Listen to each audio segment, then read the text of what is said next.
Em tempos de isolamento social, ficar em casa tem sido um verdadeiro sacrifício para muita gente.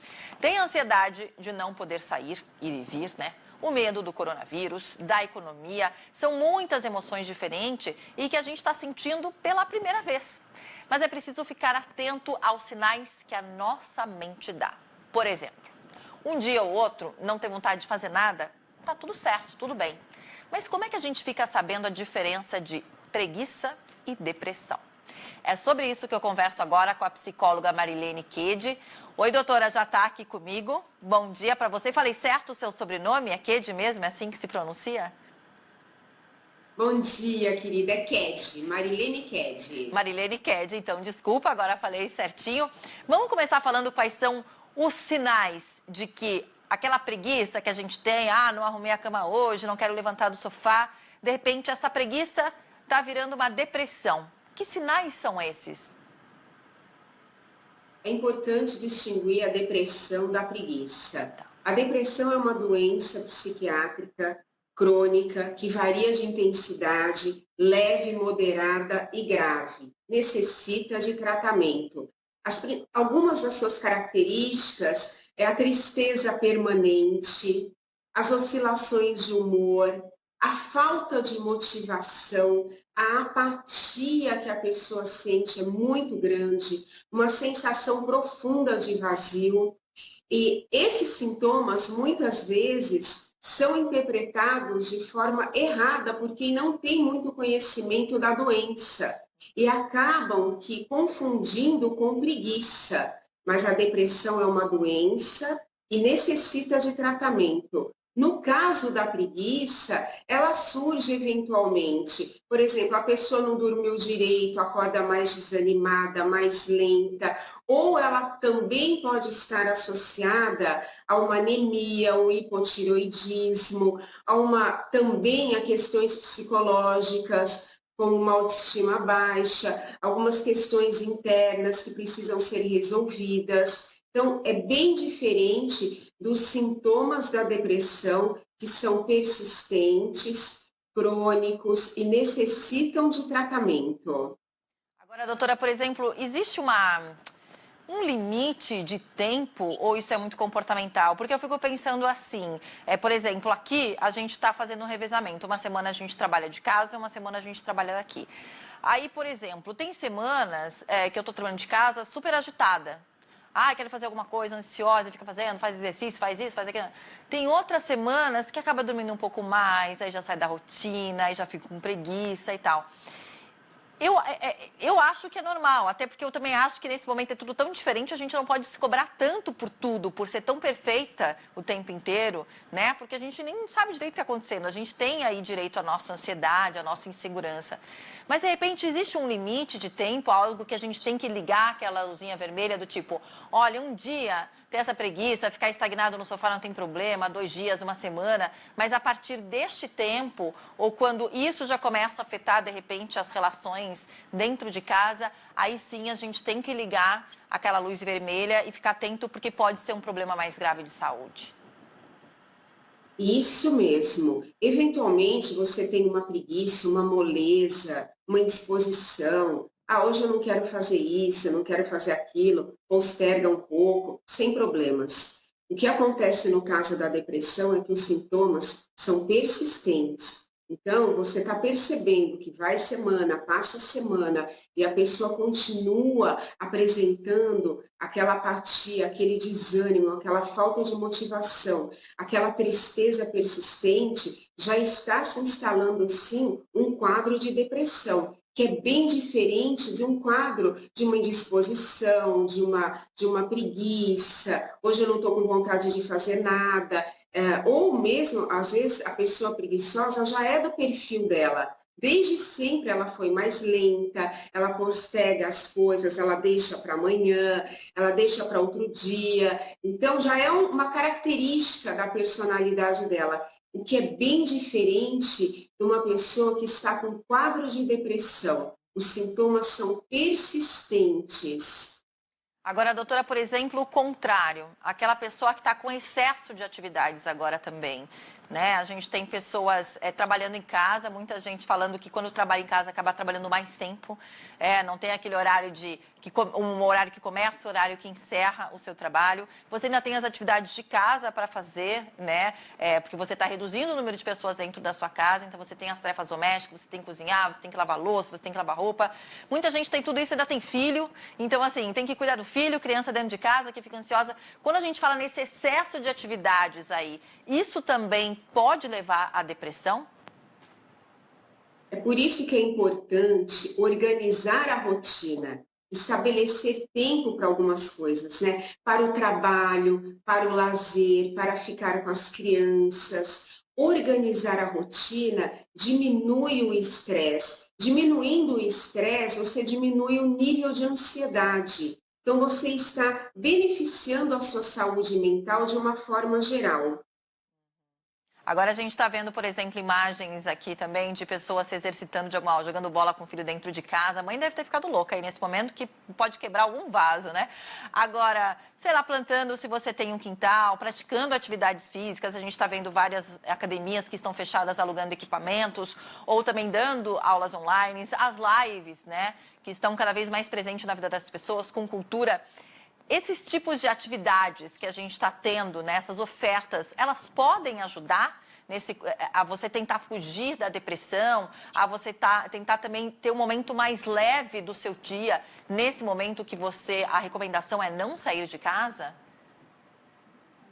Com certeza, é fundamental você ocupar uma parte do seu dia com atividades que promovam relaxamento, que baixem o seu nível de ansiedade, que promovam, que façam com que você sinta um bem-estar. Isso é fundamental. Então, você tem ali o seu horário do home office, do seu trabalho remoto, ótimo, mas você também tem os seus momentos, os seus períodos de pausa, de lazer, de relaxamento. Isso é fundamental para a saúde mental. Então, todos devem sim. Faça aquilo que você sabe que vai te fazer bem, ou que você não conhece ainda e acabou conhecendo agora nesse período de isolamento. Por exemplo, tem pessoas que começaram a gostar de cozinhar, de cuidar das plantas, de fazer limpeza em casa, porque é relaxante.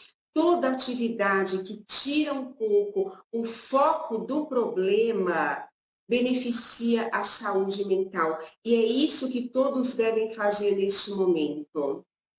Na resposta anterior, você falou de autoestima, que às vezes ela fica baixa. Aí, na hora, eu pensei na autoestima, tanto feminina quanto masculina deste momento, e aí mais ligada até mesmo à estética, mais uma parte exterior, né? Às vezes fica em casa, a pessoa não se arruma, fica o dia inteiro com aquela roupa de ficar em casa, não está conseguindo cortar o cabelo, não está conseguindo cortar a barba, não está conseguindo fazer algo, enfim, não está se maquiando porque está ficando em casa. O quanto isso pode afetar a nossa autoestima, ou o que a gente tem que pensar que a nossa autoestima tem que estar elevada muito além de todo esse exterior, de toda a estética, ou não. O ideal é que a gente continue se cuidando do nosso jeito para que a autoestima se mantenha elevada também nesse tempo, doutora. É muito importante pensar na autoestima como você sentindo uma emoção boa, sabe, interna, vindo de dentro. Então, é você fazer algumas atividades que vão melhorar a sua autoestima. Entre elas, cuidar sim, se cuidar. Ao acordar, você toma seu banho, você mentaliza coisas boas, você faça afirmações positivas, pense positivo para o futuro.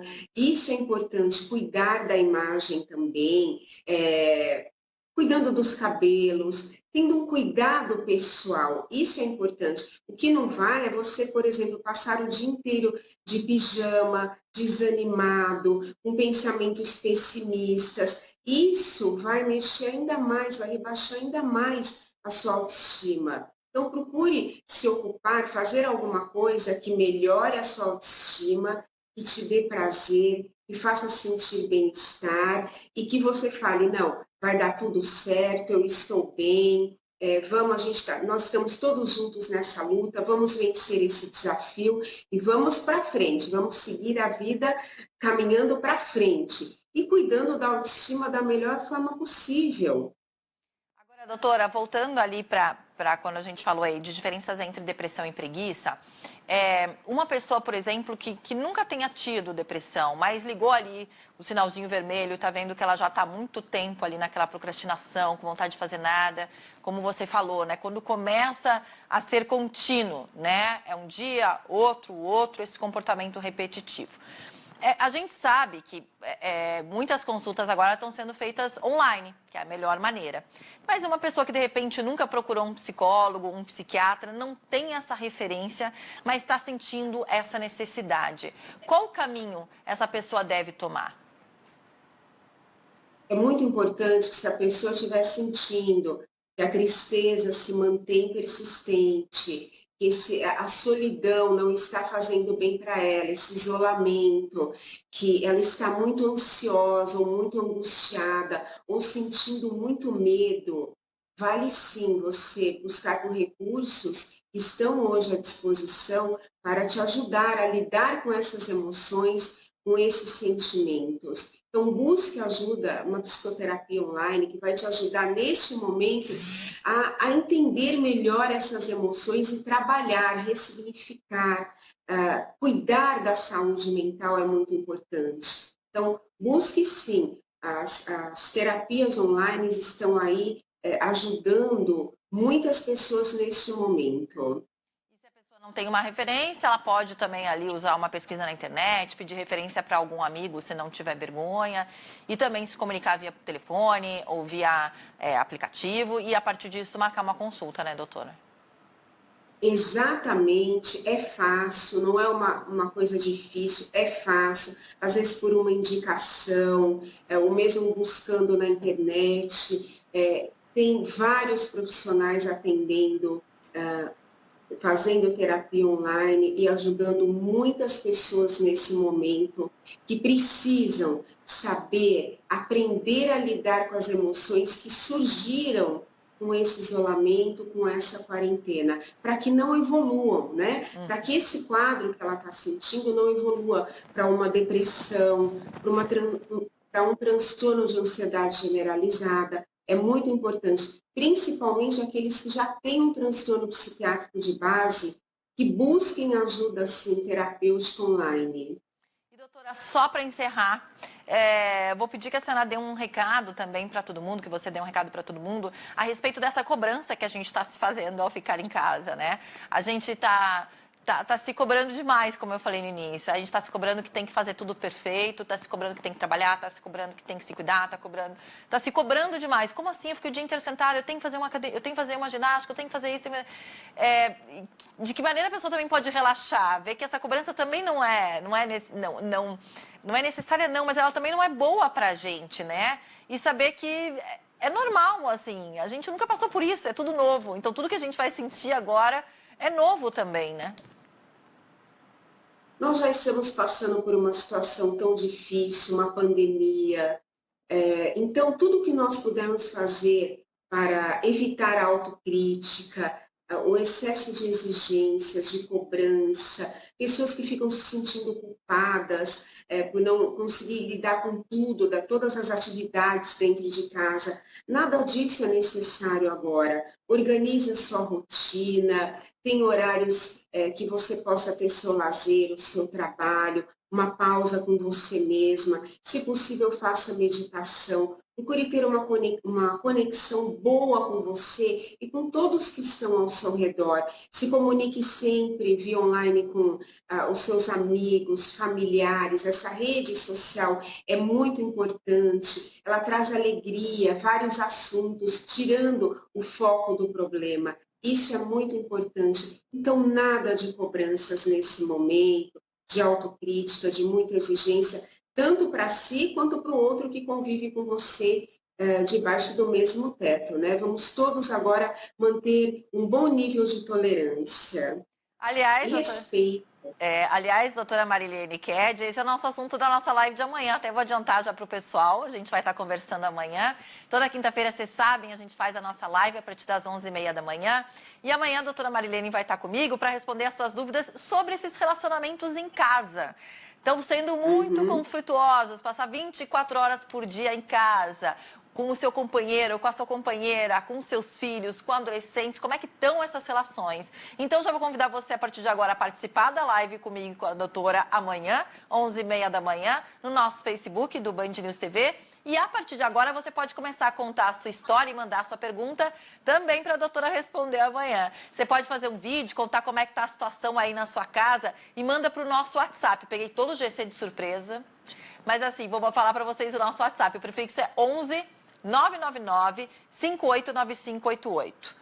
999 589588. Você fala o seu nome, sobrenome, conta como é que tá a situação aí, manda um vídeo pra gente da situação na sua casa, qual que tá sendo o maior problema aí das relações, e amanhã eu e a doutora Marilene estaremos juntas nessa live e esperamos todo mundo. Combinado, doutora?